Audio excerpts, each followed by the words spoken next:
കടപ്പൂര് കിളികുളം ശ്രീ ഭഗവതി ധർമ്മശാസ്ത്ര ക്ഷേത്രത്തിൽ മകരവിളക്ക് മഹോത്സവം ഭക്തിനിർഭരമായ പരിപാടികളോടെ കൊണ്ടാടി.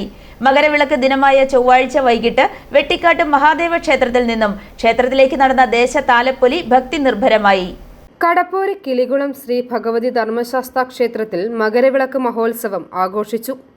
മകരവിളക്ക് ദിവസമായ ചൊവ്വാഴ്ച രാവിലെ ക്ഷേത്രത്തിൽ വിശേഷാൽ പൂജകൾ, ഗണപതി ഹോമം, പുരാണ പാരായണം, ദർശന പ്രാധാന്യമുള്ള നെയ്യഭിഷേകം, നെൽപ്പറ സമർപ്പണം, വെമ്പള്ളിക്കാവിലമ്മ നാരായണീയ സമിതിയുടെ നാരായണീയ പാരായണം എന്നിവ നടന്നു. വൈകിട്ട് വെട്ടിക്കാട്ട് ശ്രീ മഹാദേവ ക്ഷേത്രത്തിൽ നിന്നും ക്ഷേത്രത്തിലേക്ക് ആരംഭിച്ച ദേശതാലപ്പൊലി മഹാദേവ ക്ഷേത്രം പ്രസിഡന്റ് PN രവീന്ദ്രൻ നായർ ഭദ്രദീപ പ്രകാശനം ചെയ്തു. വെട്ടിക്കാട്ട് ക്ഷേത്രത്തിൽ നിന്നും നൽകി വരാറുള്ള പണക്കിഴി കിളികുളം ക്ഷേത്രം ട്രസ്റ്റ് പ്രസിഡന്റ് GN കൃഷ്ണമൂർത്തി ഏറ്റുവാങ്ങി. തുടർന്ന് വെട്ടിക്കാട്ട് ശ്രീ മഹാദേവ ക്ഷേത്രത്തിൽ നിന്നും ക്ഷേത്രത്തിലേക്ക് ചെണ്ടമേളത്തിന്റെയും ഗരുഡൻ പറവയുടെയും അയ്യപ്പ രഥത്തിന്റെയും അകമ്പടിയോടുകൂടി നടന്ന ദേശതാലപ്പൊലിയിൽ നൂറുകണക്കിന് ഭക്തജനങ്ങൾ പങ്കെടുത്തു.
താലപ്പൊലി ക്ഷേത്രത്തിൽ എത്തിച്ചേർന്നതിനു ശേഷം ദീപാരാധന, ദീപക്കാഴ്ച, പൂമൂടൽ, സോപാന സംഗീതം, ആകാശവിസ്മയം എന്നിവയും നടന്നു. ഈ വർഷത്തെ സംസ്ഥാന സ്കൂൾ യുവജനോത്സവത്തിൽ ചാക്യാർകൂത്ത്, പാഠകം എന്നീ ഇനങ്ങളിൽ A ഗ്രേഡ് കരസ്ഥമാക്കിയ MN ശരണിനെയും വീണാവാദനത്തിൽ A ഗ്രേഡ് കരസ്ഥമാക്കിയ KS ആർച്ചയെയും ക്ഷേത്രത്തിൽ വെച്ച് ഉപഹാരം നൽകി അനുമോദിച്ചു. തുടർന്ന് ഏറ്റുമാനൂർ ദശപുഷ്പം തിരുവാതിരകളി സംഘത്തിന്റെ തിരുവാതിരകളി നടന്നു. വെള്ളം കൂടിയ നീട്ട് നീങ്ങിന കായലിൽ ചെന്നിറങ്ങി കണ്ണീർ കൂടിച്ചു തളർച്ചതീർത്തു